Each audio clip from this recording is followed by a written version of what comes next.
Hey there, nerds. Welcome back to another fantastic episode of Two Nerdy Dads. With me, as always, is Jason Applegate. Say hey, Jason. Hey, everybody. How's it going? So, we just passed Thanksgiving. I think we're on every other week lately. I think we've been doing pretty good. Yeah, when the holiday seasons hit, it may be a while. Between this one and Christmas, we might be able to get maybe one in. I'm kind of hoping, but you know how that gets. It's super busy holiday time, and I know I get busy, just with school and stuff because the semester's starting to come to a close and the rest. But let's not talk that. What is your favorite Thanksgiving food? I think we need to start off with what really matters here. What's your favorite?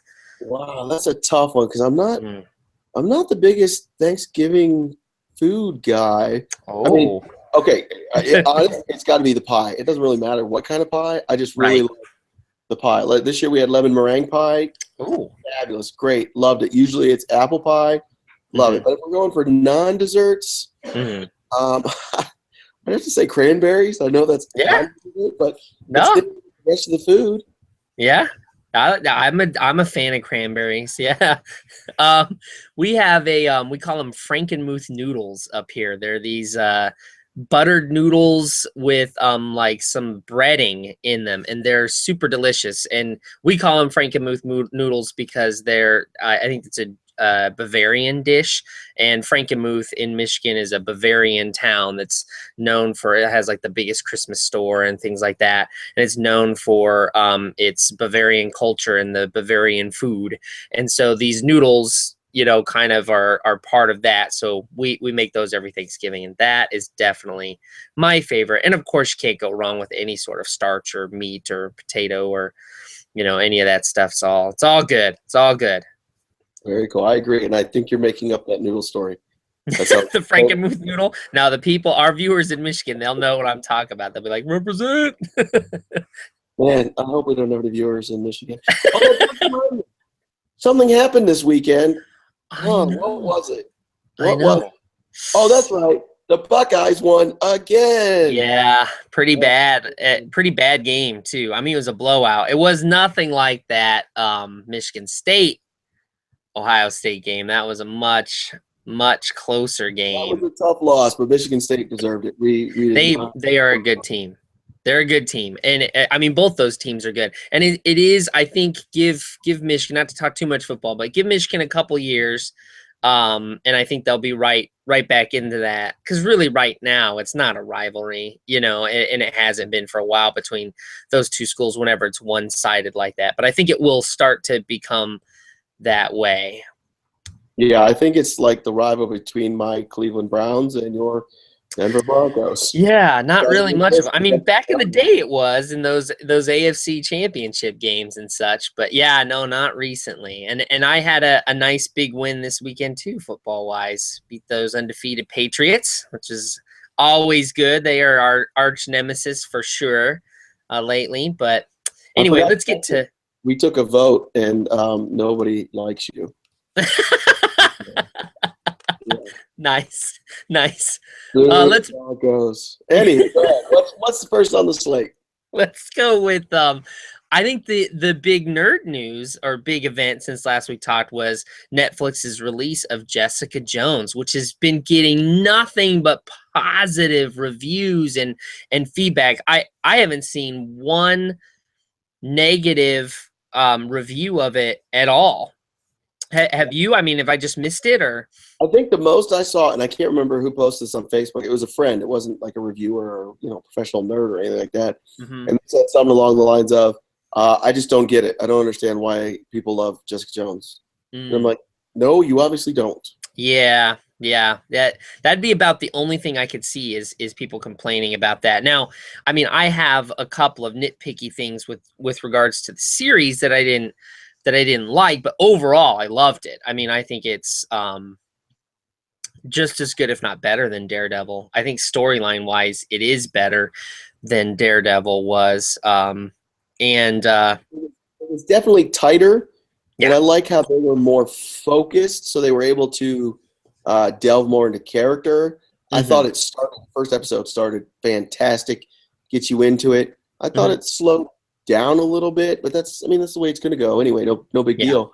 And then it just, I don't want to give anything away, but then it hit a point where it's like, oh my God, breakneck speed and twist here, twist there. It's not like a M. Night Shyamalan ding dong twist. It's like, this is necessary. It works. Yeah, no, absolutely. To hit some of the praises, briefly, obviously, if you want to check it out, we'll plug the article. I did write an article on it for Nerdlocker, so you can find that on nerdlocker.com on Jessica Jones. I loved it so much. I'm thinking about writing 2 more. One of them, I want to compare the series to the Alias series. That was that 28-issue series that Brian Michael Bendis did, which invented the character. He's the one who created Jessica Jones. And I'd like to do some pros and cons of each, because I thought that the series had some positives that were stronger than the comic series, and that the comic series had some strengths over the television series. But when it comes to the television series in and of itself, the only complaint that I have is and spoiler alert, if you haven't watched the first 6 or 7 episodes. If you're past 6 or 7, I'll try not to spoil anything from the end. But if you haven't even started, you're gonna want to skip forward a bit. But the fact that Jessica Jones is accidentally or under the control of Kilgrave killed Luke Cage's wife, I just thought it was lazy writing. I just thought it was like, okay, let's give her a reason to be stalking him, which, one, I didn't really buy. To me, it seems if you've killed somebody's wife, you wouldn't be stalking the guy to see what he's doing and what he's up to. I didn't get that. It just didn't seem right. But maybe someone could explain that to me, that, some sort of guilt and, psychologically that's how she would be coping with it, or something to that effect. And then 2, it seemed like an easy and lazy writing to add a conflict to their relationship, which I really thought it didn't need that. Why can't their relationship be complicated? Because Jessica Jones is just not a person who lets people in, is not a person who is, emotionally stable. And why can't that be the reason why their relationship doesn't work out and they have conflict within the relationship, instead of this, oh my gosh, you killed my wife, now I hate you? That just seemed, I wrote in the article, it seemed very CW in that, and I don't mean that with Arrow and The Flash, which I think are decently written. I think they're a little cheesy, but it just seemed more melodramatic, like some of the other shows that you get on the CW. So I don't know, what were your thoughts on that particular aspect? When I read your article, I could definitely see what you mean, but I did like the part where Kilgrave said, I didn't make you kill her. I just told you to tell her. I told you to stop her. And then Jessica killed her.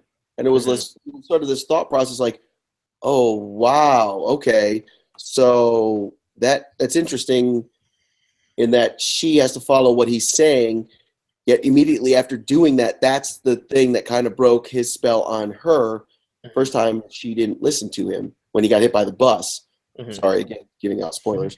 But it just added an element of, not necessarily, I agree with you on the Luke Cage thing. It's like, why do they need another layer to that relationship? But it made sense to me from the standpoint of, no, Jessica, you made the choice to do that. I just told you to stop. Right. And it was like, oh, interesting. Well, the point that I make in the article too is that, I like that what breaks his control is this very traumatic murder that she commits, basically. I think that works. I think that makes sense. And I like what you're saying is that they blur that line between, and I think that's great. And they mentioned this in the comic version of it too, where Kilgrave basically says, hey, look, I'm just allowing you, to use psychological terms, Freudian in particular, he's removing the superego, that part of your consciousness that keeps you from doing whatever you want to do. And what he's saying is like, hey, I'm just letting you want to do this anyway, and I'm just giving you the freedom to be able to do this by commanding you to do it. So you see that their relationship is very much like a dominatrix, you know, and there's this whole S&M thing going on there as well of like, you want, you know, really you want to be dominated. You want me to be able to tell you to do these things so that you can act on them. And then when you have fuzzy language like end her, you know, that's what he says is, I want you to end her. And then she, you know, she interprets that as kill him or kill her, then you know, that's really interesting too. You have other fuzzy language, you know, where it talks about, well, what's the meaning of the words, where Jessica gets people to break the control by playing on the words. For example, again, spoiler, we're talking more like towards the end, like 4 or 5 episodes left, spoiler here. When Trish is told to put a bullet in her head, well, then Jessica Jones comes back and Trish is like literally taking this bullet and trying to shove it into the side of her temple because the gun was taken away. And Jessica puts it into her mouth and closes her mouth and says, okay, there, now it's inside your head. You're good. And there was one other instance of that too. So this like using language to get around it, which being an English, you know, major, totally was like, oh, that's so cool. The power of language is very much a part of the series as well. Other things I really loved about it, I loved David Tennant's portrayal of Kilgrave. I thought he nailed it. He was smarmy. He was slick. He was very, you know, he does passionate really well anyway, you know, in everything that he does. So I think that he fit that part really well. And he, like, you really loved to despise him, which that's what villains should be, are these characters that you just love to hate. And they kind of sick you in a way that, you know, maybe a lot of other characters don't. And I feel like that's one of the ways in which this series was better than Daredevil, because for me, Kingpin didn't really do that. I thought both series did a good job of showing that, hey, neither of these two villains are complete and total monsters. They're not evil incarnate. There is a human side to them when they show these, and both of them have this traumatic childhood storyline that kind of creates them as who they are. But they also made specific, you know, choices, more so for Kilgrave than even for the Kingpin, of the specific choice of what he was going to do with this power that he now has. And you're never really sort of clear, you know, exactly how abusive his parents were, and you know, just how bad were their parenting choices that it created this, you know, this monster that he seems to be now. I actually felt that once we kind of got some of the truth, or at least a little of both sides of some truth, like like you said, we don't know exactly what's true, so I'm going to say it's somewhere in the middle. I actually felt more sympathetic to Kingpin. Like, wow, that dude was through some stuff, and it's a nature versus nurture, and man, he was not nurtured at all and lived in an awful environment, and I could see why he became the Kingpin. And I almost want to say we saw the rise of Kingpin versus a Daredevil story. Daredevil. But in Jessica Jones, yeah, like you said, David Tennant, I'm not a Doctor Who fan. I'm sorry, Whovians. I think Doctor Who's stupid. I'm sorry. You went there. I've tried all the modern doctors except for Peter Capaldi. I haven't watched any of his. But I can't get into it. I'm sorry. But I do love David Tennant for Fright Night. I think he's awesome.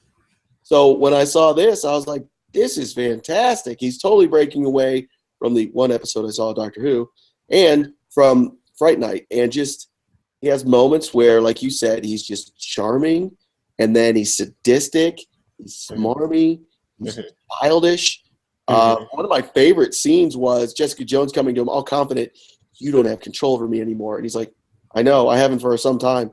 And it's just like, whoa, you just stole the thunder out of that statement. That's crazy. So, yeah, he was just amazing. And just some of the things he did, and again, it's just full spoiler alert. Don't watch this if you haven't seen it. When he's in the room with his parents, and he's like, "Mom, take the scissors and stab your heart," and he's literally doing it and dying in front of us, and we're like, "What?" And then the scene where he's like, "Dad, put your hand in the blender," and you're like, "This is not going to happen, is it?" Oh my God. And just the torture he put them through. And it gets to that point where, like, did they torture him? I don't know if they tortured him, because they're telling me they tried to heal him, but he's saying they tortured him. And it could all be a perception thing, but man, the vengeance he took out on his parents was ridiculous. Yeah, and it makes you wonder, you know, I mean, he's obviously a sociopath like that. And same thing with Fisk, with the Kingpin, you know, he's obviously a sociopath. And it's like, you know, how they get there, you know, what makes a person get this way really comes into question. And I think you're right. I think with Kingpin, we are more sympathetic and we kind of understand maybe why he's become who he is as a villain. And we're not sure for Kilgrave. We're very uncertain exactly how he got to how he is. And the other thing that you're bringing up that I think is key with this type of villain is the idea of having somebody who, with his words, completely controls you and you have no will whatsoever. And the other article that I'm considering writing, and it'll be under the Feminist Fanboy, you know, title that of articles that I write, is how the series addresses sexual assault. And I feel like you can look at this series where, you know, I mean, there's references that you know, in the television series that Jessica Jones had intercourse with Kilgrave without her, you know, while under his control. And so that would be, you know, tantamount to being raped. And there's this argument between the two of them where he doesn't see it that way. He doesn't see it as like that, which is a very common defense from the perpetrator of the sexual assault, is like, oh, come on, you wanted it. You know, even if she's intoxicated or even if he, you know, doped her, and that kind of stuff. And the, you know, just the, you know, most of us are, you know, no, not most of us, everybody that's listening to this or that it's ever had a discussion about that, no one is going to say, hey, you know, some guy jumps out of the alley and sexually assaults a woman, that, you know, there's no gray lines there. There's no, you know, we all agree that that's awful. How could that ever happen? And that person where that had that happen to her is 100% the victim, and we don't question it. But the fact of the matter is that's a very rare circumstance where that's the sexual assault. Typically, the sexual assault that occurs is from someone that person, the victim, knows, whether they know them from having just met them at a party or just having gone on a date or two, or they know them because they are, you know, close friends with them or family members or what have you.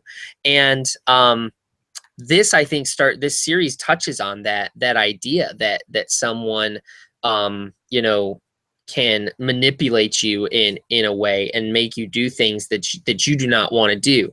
And I felt, particularly as a white male, you know, it's hard for us to sort of sympathize with that, to empathize with that idea, to relate to it. But here you have this character who basically, and I referenced this phrase in the article, I use it as, he mind rapes all of the characters, men or women, by taking control of their will and making them do things they don't want to do. And for me, it makes that villain so much more threatening. And for a while watching this, I could finally say, you know what, now I kind of, you know, through this character, and it's a fictional character, so I mean, we are talking about fiction here, so don't take this the wrong way, like I'm saying now I understand what it's like to be a woman. Of course not. Like, I can't ever fully appreciate that. But through this character, it was, I found that it was an interesting concept for me to be able to have access to this idea that, like, what would you do? I mean, there's not, like you don't feel safe. And Jessica Jones has this door that's broken and doesn't lock. And, you know, part of you is like, well, why would she, what does it matter? Doors don't matter to this guy. Like, he'll have you open it from the inside. You know, doesn't matter what lock you have on there. He can have access to it, and there's nowhere that you can be that's safe from him. He could be, you know, right around the corner at any time. And it's that idea that is something that I think, you know, as a male, I don't, you know, I've never even contemplated that. And this character kind of makes that the case. And it doesn't matter how powerful you are. Like Luke Cage, you know, it doesn't matter. He's strong, he's powerful, but even he can't fight it, you know? And that, I think, is what's really, really interesting about him as a villain. And I thought it was really cool, a cool aspect of the whole storyline and of this series, where you have a female protagonist who ends up being able to overcome it, which is just super cool. And that's the one thing that I picked up on and forgot about until you just said. He didn't see it as rape. Yet at the very end, when he's threatening to take Trish away, he says that, and we will be together, and I'll sleep with her, and basically threatening Jessica with this knowledge of her best friend.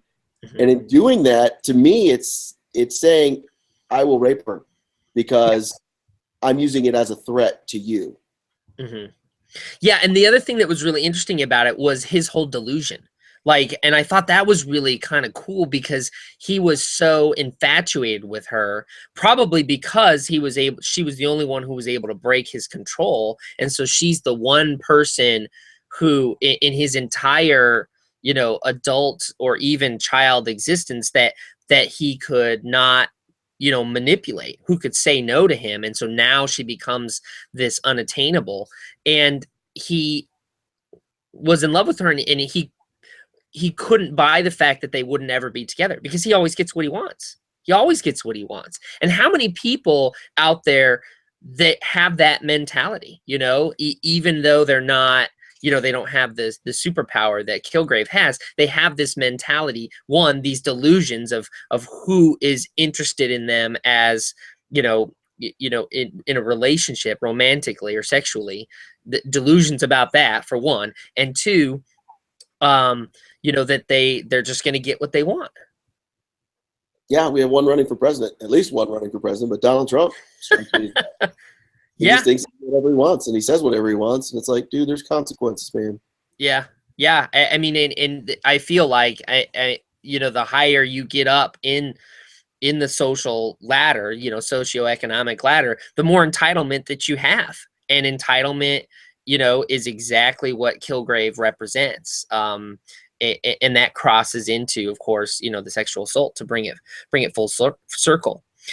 You know, other things I loved about it was two very strong female characters, which I thought was fantastic. And I loved the way that they complemented each other, that they were strong in different ways, and that their friendship, you know, I felt like superseded anything, even the Luke Cage relationship.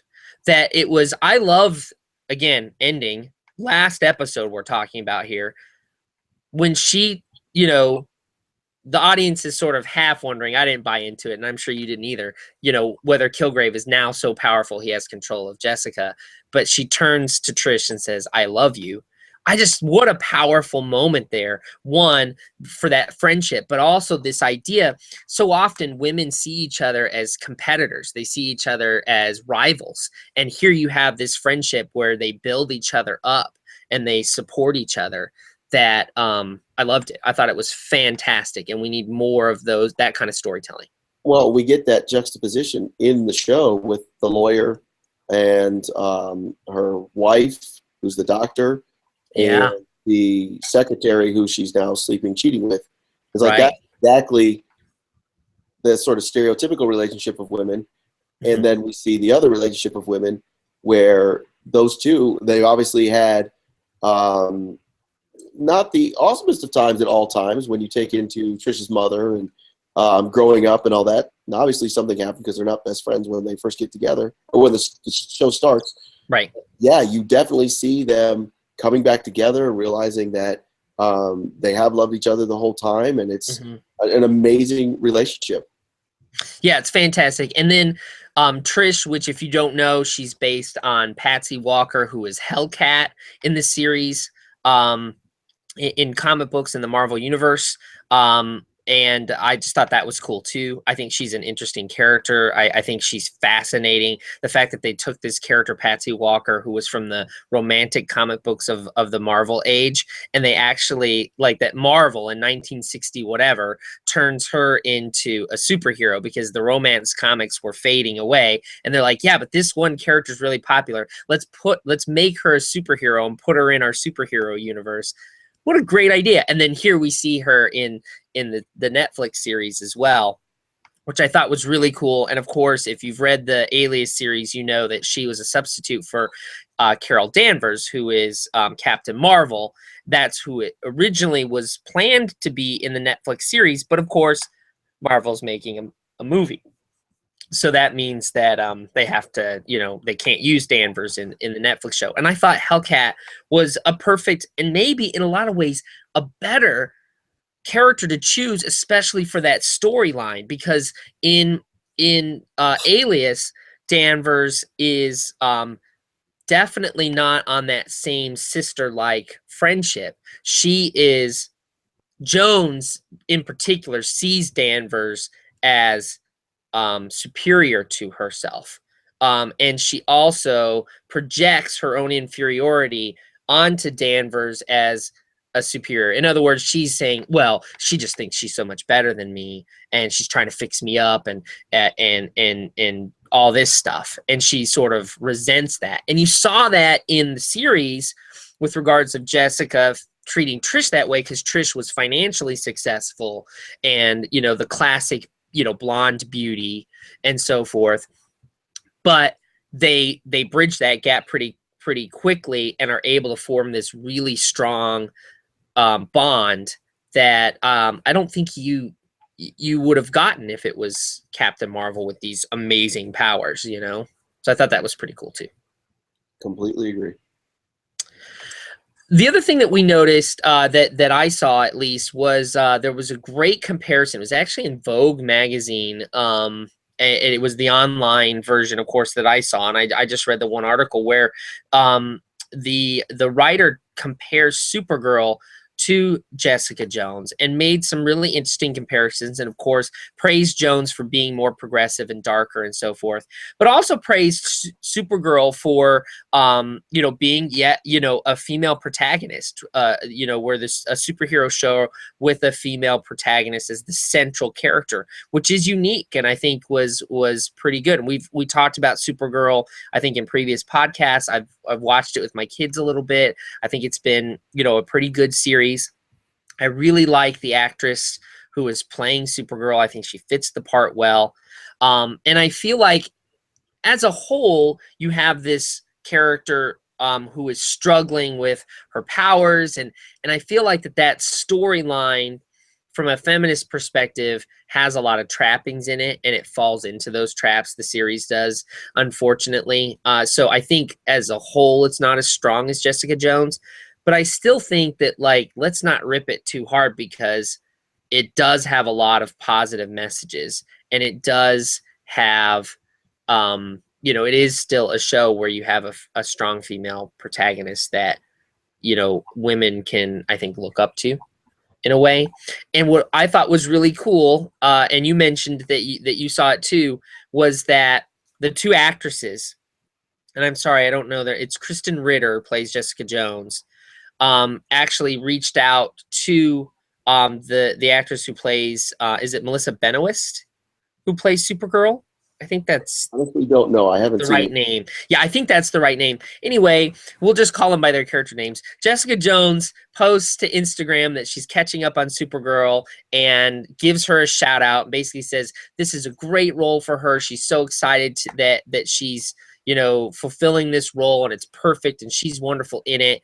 And it was this really nice moment. And then, of course, Benoist replies back, I think it was via Twitter, to Ritter and says, hey, you know, love your Netflix series. It's awesome. You're kick ass and the rest. And so it was really cool to see these two yet again, just like we talked about. These are women who could see each other in, I mean, you're talking about not a franchise, but a career in which it's set up for you to see each other as competition, you know, that there's only so many places at the table, and yet you have these two women who are building each other up and praising each other, and I think that that's really cool, and we should see more of that too.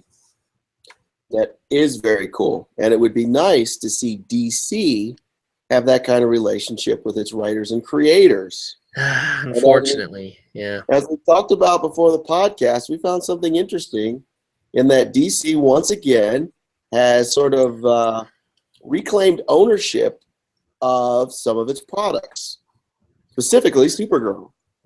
Now, I think everybody knows that Jerry Siegel and Joe Shuster created Superman. Right. Cleveland boys. And for a long time, the family fought to get the rights and all that stuff to get paid. Cool. They got it. Awesome. But now it seems like DC has cheated in who they're paying for what. Supergirl was created by Otto Binder and Al Plastino. I can't say exactly when. I don't know when, but it was well after the fact that Superman was in existence. Yeah. There's no doubting that Supergirl exists because of Superman. Correct. But creating Supergirl does not mean it came as a direct result of Superman. It's an offshoot. It's a different character, different backstory, everything. Yet DC, it seems, does not want to pay anybody else for the creation of something. So they are basically retconning the existence of Supergirl, saying it's created by Siegel and Shuster because they created Superman. So there is now no recognition of Binder and Plastino in their creation. Although it appears, and again, I haven't seen the TV show, I'm just reading from an article, that in the TV show there's a bridge named Binder and there's a chemical plant named Plastino in recognition. But for the credits in the beginning of the show, based on characters published by DC Comics by special arrangement with the Jerry Siegel family, and in the latest issue that involves Supergirl that I know of, Justice League 3001, number 6, Superman and Supergirl were created by Jerry Siegel and Joe Shuster by special arrangement with the Jerry Siegel family. So DC, once again, is pulling some crap, and they're not recognizing who created what. Yeah, it's really interesting. If you want to know a little bit more about, Supergirl and her creation and her history, again, another article I can plug back. I wrote an article on Supergirl. It's one of my feminist fanboys. I think it's the last one I wrote because I knew that the series was coming out. And I outlined the entire creation of Supergirl.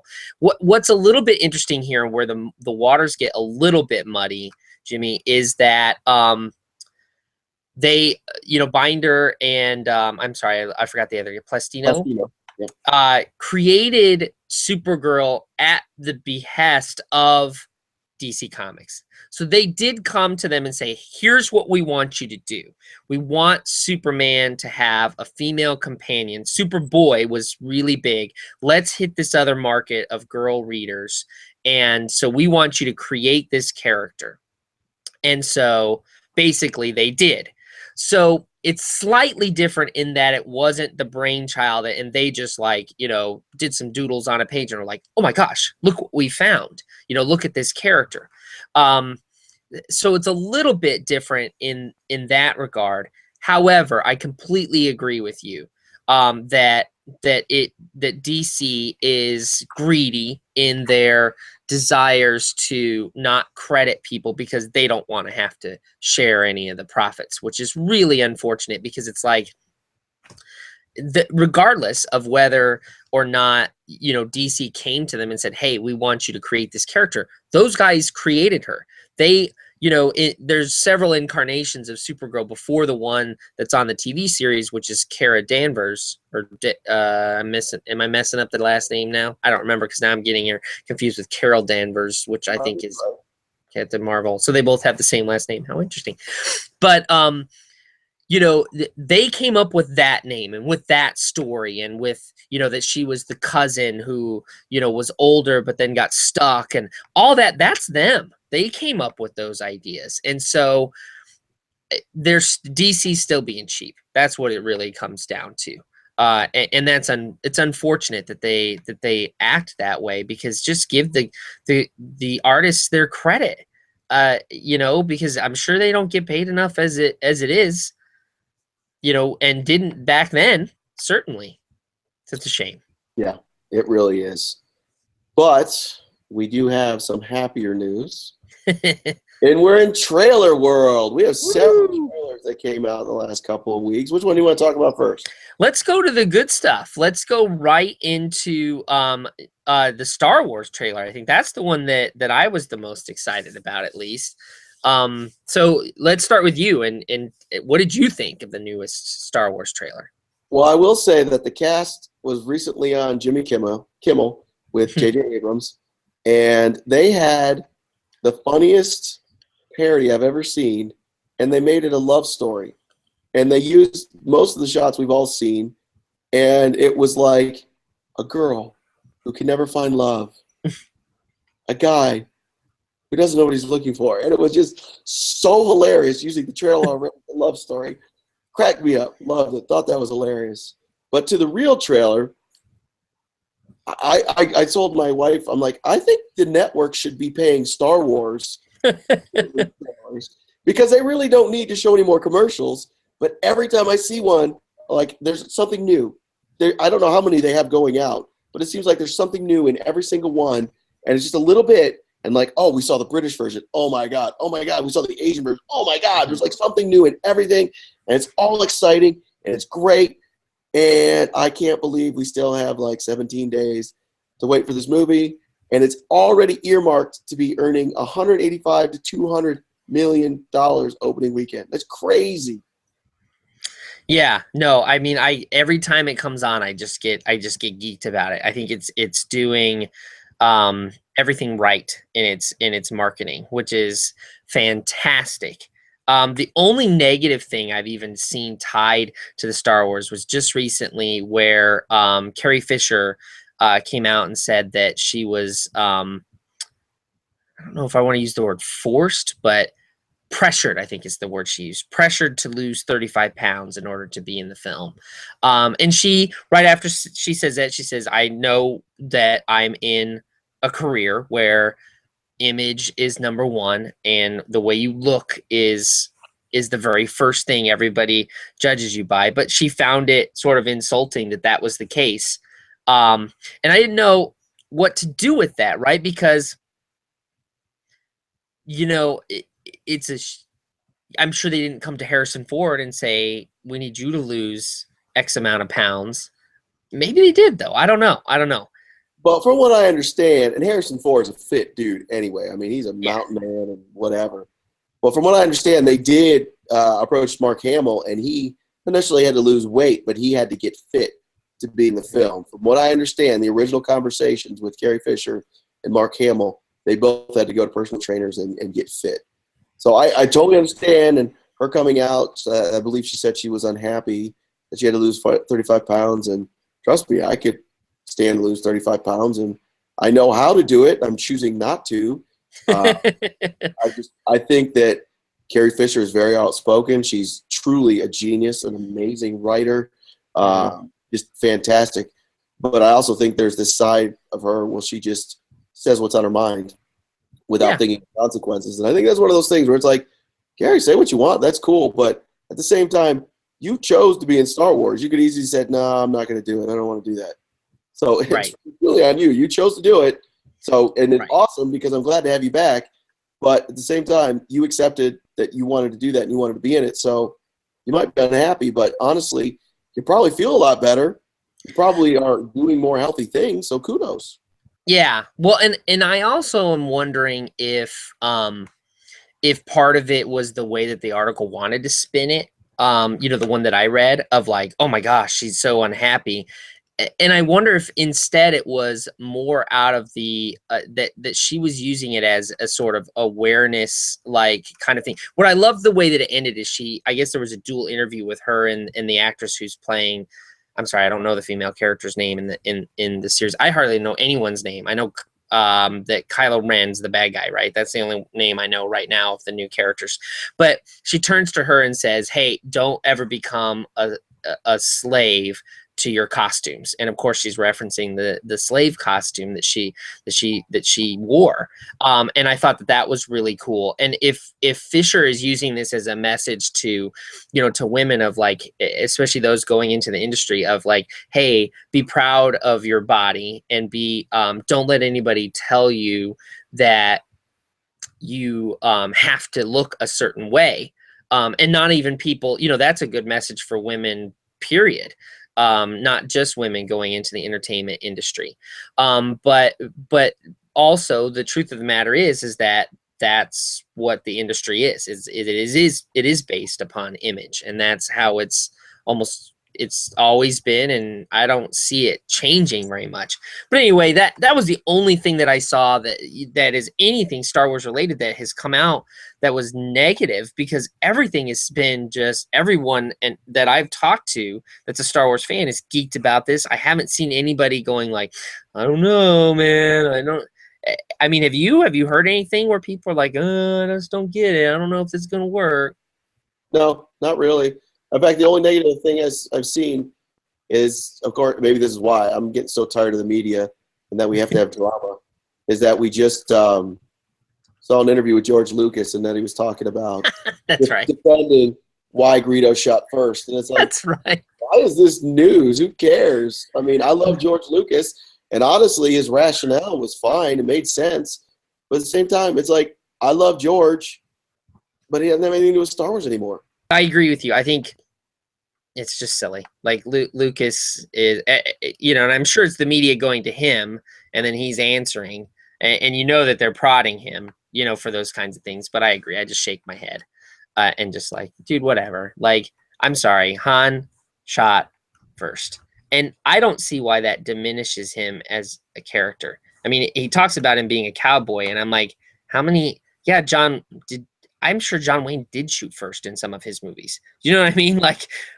And why does he have to be a John Wayne cowboy? Can't he be a Clint Eastwood? Clint Eastwood shot first. That man did not mess around. Like, you're going to live. Someone's after you, and that they're going to kill. You're going to shoot first because you don't want to wait. So, I don't see why that necessarily diminishes him as a character. But anyway, I think same. Shake your head, move along. Let's see what, these aren't the droids you're looking for. Let's go on to the next thing. Speaking of the next thing. Exactly. Yeah, right? Oh, as much as I like the Star Wars trailer, I was blown away by Captain America Civil War. And I'll be honest, it started, and I was like, this looks familiar. And I'm like, wait a minute. This is like a cutscene in Ant-Man. This isn't a trailer. Come on, people. Don't mess with me here. Because I saw it online. And then it kept going. I'm like, what? Yeah. Amazing. It was so amazing. I love the story we're getting. What was the one line where he's like, but he's my friend. Well, I was your friend too. And it was like, yeah, whoa, that makes so much sense. Yeah. So good. Good feels. Loved it. What'd you think? My favorite part is at the end when they're just tossing that shield back and forth and just pounding the crap out of Iron Man. And really, they've done a good job, I think, up until this movie of setting Iron Man up as being more and more pretentious in a dislikable kind of way. I mean, we all love Tony Stark, and we all, Robert Downey Jr. is Tony Stark, like they're the same. But they seem to be setting him up, at least from that trailer, as the guy in the wrong, which is what the Civil War series did, in my opinion, too. Was like they set it up. I don't know many people who thought that the Tony Stark side was the right side. Like, we all were rooting for the Captain America side of things. But it's setting it up that way, and I think they've done a good job of creating this very sort of pretentious and misguided Tony Stark up until this point, to where I think it'll work really nicely. I loved the Black Panther shot.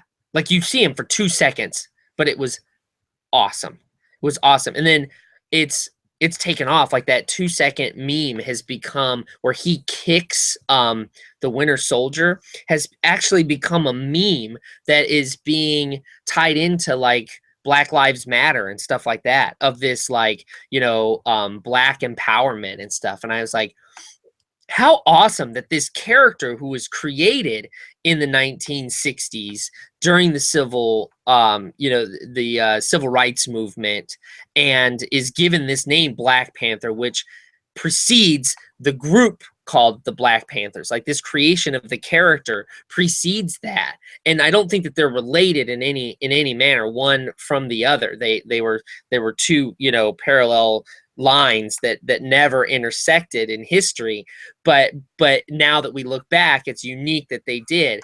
But what that character represents in Black culture, of this, like, you know, being proud of your heritage and being unashamed of you know, your identity and who you are, and being empowered, I think is just cool anyway. And to see it in that little trailer, and to see people, you know, grabbing onto that and using it in ways that are I don't know if I want to use the word making a difference, but at the very least, like polarizing things and furthering the discussion. I think that's maybe the best way to phrase it. It's cool. I think that's great. Fantastic. Yeah, I'm excited. As we've talked about before, I'm just finishing up the comic. It goes on forever. And I say that kind of in a negative way. It's like, dude, end the story, man. Come on. But I like how they're already showing us this is not the comic book.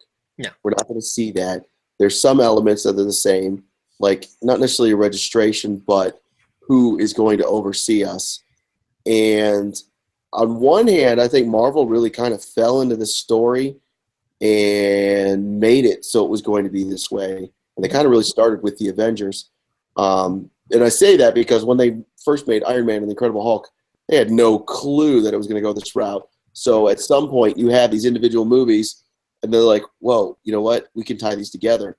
And they used Iron Man from the first movie on to be the backbone, the spine of this whole story. And it's fantastic that we're going to see it take place, this culmination of sorts in Captain America Civil War. My concern is, can it be told in 2 hours? I really wish we were going to see Captain America Civil War, Avengers 3, Civil War 2. I think that would be cool. We could tell us the full story. And this is me without knowing what they're telling.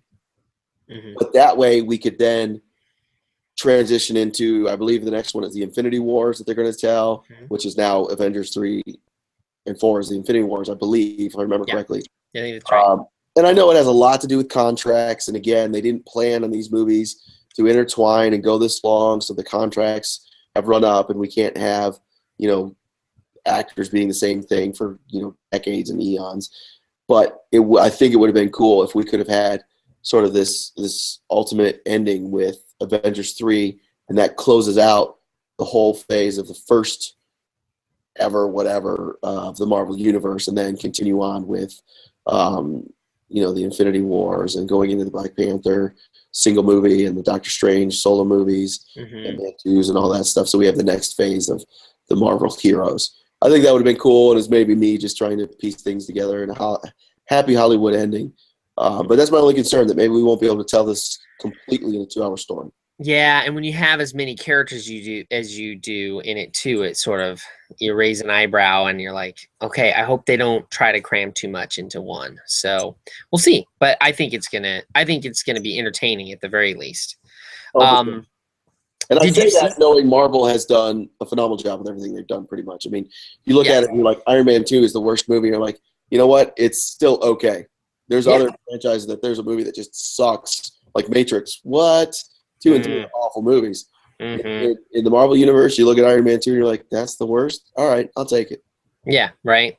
Yeah, absolutely. And speaking of the Doctor Strange trailer, I loved that they just incorporated the Doors soundtrack into that. Just to touch on that real briefly, that was just phenomenal and fantastic, and I'm geeked about that one as well. There's like nothing Marvel wise that we're not excited about.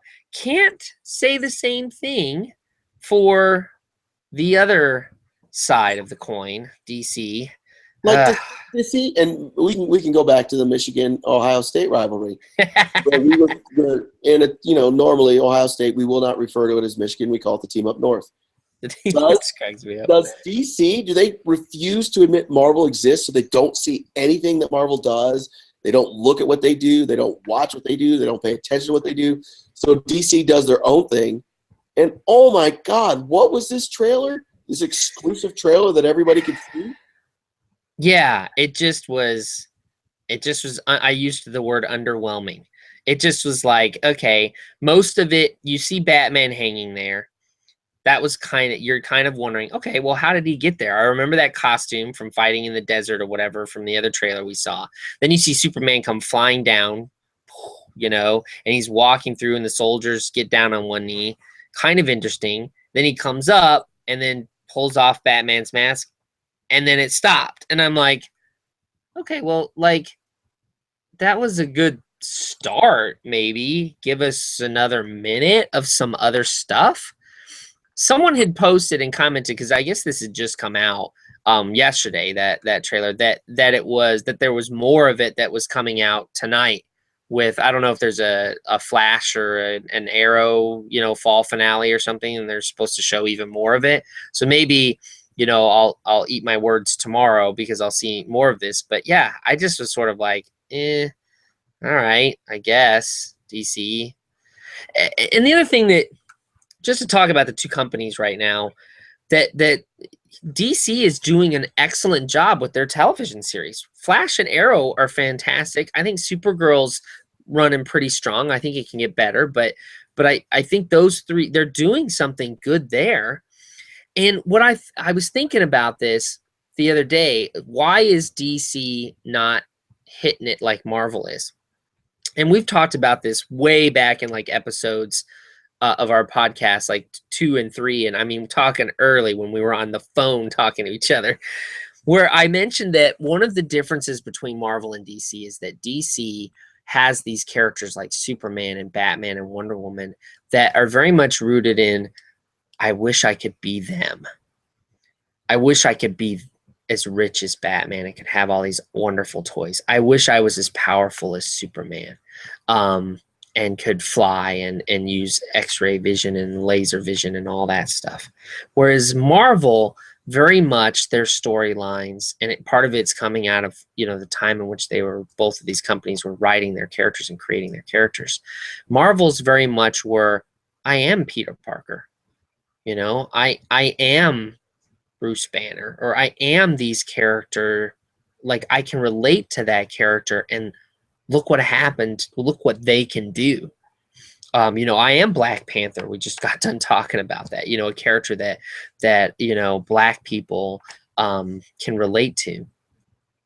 And maybe that's part of it, because I look at the DC characters on television and they're very much more like that type of character. Arrow, like he's much more relatable. Somebody who, like, I mean, his wealth, we all wish we were as wealthy as Oliver Queen, but like someone who, got knocked down a couple pegs, we can relate to that. He doesn't have these crazy powers, he has trouble with relationships. Those kinds of things we can, relate to, and it makes his character interesting. And then, of course, Flash. We all wish we could run super fast and have super speed, but he's a nerd. He's kind of a doofus. He got his powers through a freak accident. He has trouble communicating with girls in particular. And I think he's a character that's down to earth and relatable. And then we already talked about Supergirl and how, a lot of female audience members can relate to her as a character, and the struggles that she has, and how she'll always be compared to Superman, you know, and that she's always underneath his shadow, and no matter what she does, it'll never be as good or never come as easy to her because she's a woman or a girl, even in this case. So I think those three things they're hitting well, and Batman versus Superman, and I'm still excited about it. I still love Batman. I think it's going to be really fun for me to go see. But you're right, it just doesn't. If you're not a Batman or a Superman fan, I don't think you're excited about this at all. No, and I can't even figure out what universe exactly they're in telling this story, and how in the world is this not a what if storyline, and that they're going to actually tie it with the Justice League and Dawn of Justice and Man of Steel. I just don't understand at all. I don't, because I'm like, okay, so we have Man of Steel. How are we getting to a point, and maybe we're just flashing like 50 years in the future, and I don't get it, where Superman is controlling a legion of acolytes, and he's willing to just look like he's going to almost kill Batman. I'm like, I don't understand how we get to this point. Red Kryptonite, right? Remember from the old 70s, the comics? The best comment I saw, somebody posted, is like, I love this trailer because it looks like we're going to see Superman 3 version of Superman, drunk Superman. And I'm like, I love that part. If Richard Pryor shows up, I'm in. Let's do this. Yeah, right. Yeah, the grizzly beard, you know, the 5 o'clock shadow Superman. Yeah, exactly. Love that. Love that. He's flicking the bar peanuts at the mirror and breaking the glasses. Yeah, that's an underrated movie, by the way. Superman. It really is. I enjoy that movie. I do too. Richard Pryor makes it though. He does, but I don't understand where this movie is in the history of Superman. I don't know what, because even with the Christopher Nolan Batman movies, that wasn't taken from one comic book storyline. They mixed and matched and did all sorts of things. And I'm not saying you have to take it from the comics, but at least that gives me a reference point and saying, okay, this is the line we're going through. I get it. With this, it's like, okay, I know we've talked about Dark Knight Returns. Yeah, that's the only thing I can think of is that's where it's at. Yeah, and I get that, but dear Lord, how does that lead into the Justice League? And please don't tell me you're coming to the Dark Knight Strikes Again, which was awful, and who knows what they're doing with this third one. So I guess I'm confused, and I can't really get into it. I'm not that excited. I'd rather see Deadpool, which I'm thrilled for, Apocalypse, Doctor Strange, basically everything else that's not DC. That's what I'm excited to see. I know, and it's just a shame because it could, like, they could be doing a much better job. That's all there is to it. And maybe it's just been bad marketing. And that's what I'm kind of holding out hope for, is that they're just not marketing this very well. And they're seeing Marvel. I feel like they are doing reactive marketing. Like, they see, well, Marvel's got this whole, like, we're fun and you wish you were us, and, you know, it's entertaining and flashy, and, you know, it's a good time. So we're going to go dark and serious and moody, and our stories are about, you know, real heroes and not superhero. You know, I don't know. It seems like that's like they're reacting to Marvel and going the other direction, and it's forcing themselves into an arena that just doesn't seem like it's going to be a good place to go, especially like you're saying, if they're going to have this Justice League. So I don't know. I just hope it's not as bad as it looks like it's going to be.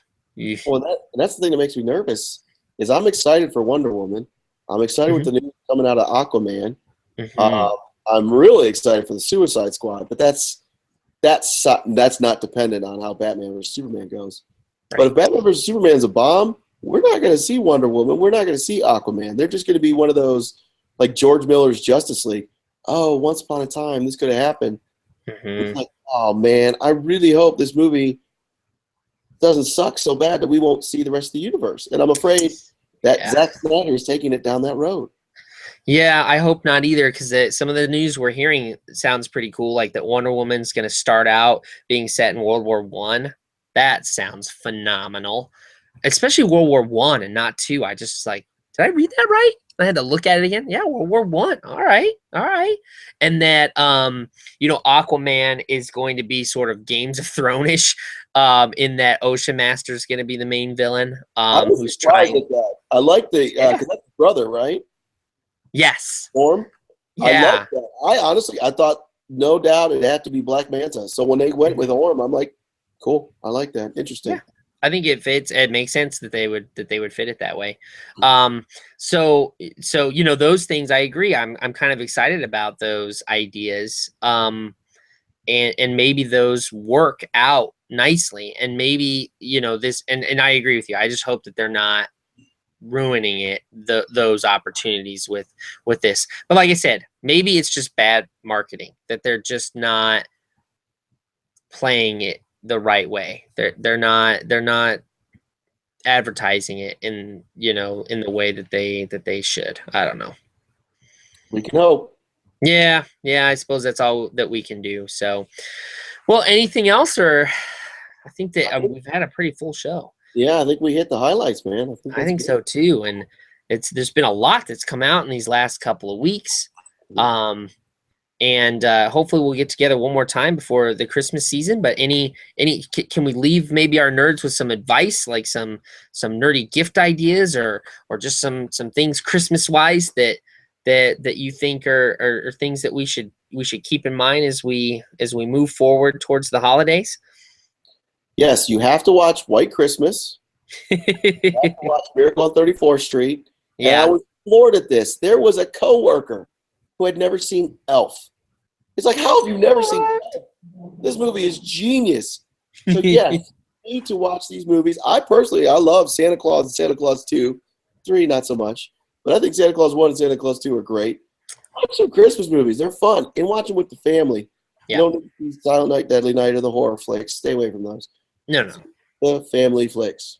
Yes, I agree. My personal favorite is It's a Wonderful Life. That always gets me right in the feels. You know, any story about that, and like Dead Poets Society, you know, any of those stories that get at like the difference that one man can make in people's lives always get me right in the feels. So that's my favorite Christmas movie of the classics. And then there's the good old Charlie Brown Christmas. Can't go wrong with that. Can't go wrong with that. So yeah, enjoy those movies. Take some time, make some time for those. Absolutely. But I think that'll do it for us. Jimmy, you want to take us on out? Yes, let's check us out on nerdlocker.com. As Jason alluded to, he has a lot of great articles going on right now, so check them out. Check us out on Facebook, on Twitter, on YouTube, on Instagram. And what do we say, Jason? Have a nerdy week, everybody.